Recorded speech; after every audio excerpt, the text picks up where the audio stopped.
Ultra-léger, réplique d'avions de guerre, largage de parachutistes, arabesque aérienne et voltige pour célébrer ce 50e anniversaire.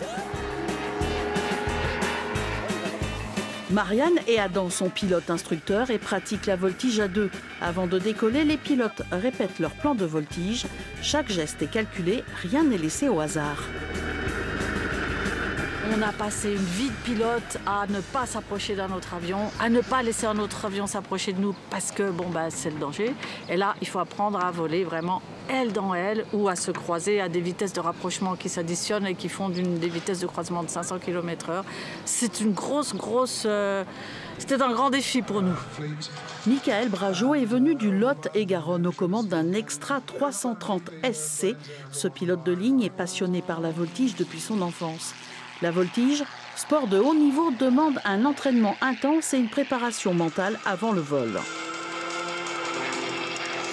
C'est un sport qui requiert aussi quelques notions et un certain état de forme physique et psychologique, mais qui n'est pas non plus digne des extraterrestres. On est des personnes normales qui évoluent dans des conditions normales.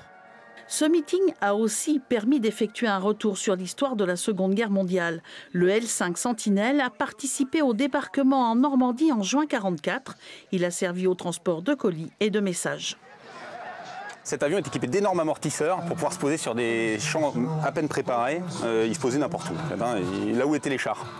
Il suivait les colonnes de chars, il se posait à côté, ravitaillait en carburant et repartait à l'endroit suivant où la colonne de chars s'arrêtait. Coué et son petit aérodrome est devenu le lieu incontournable de tous les passionnés d'aviation qui, en 50 ans, a vu la famille des pilotes de grand renom s'agrandir.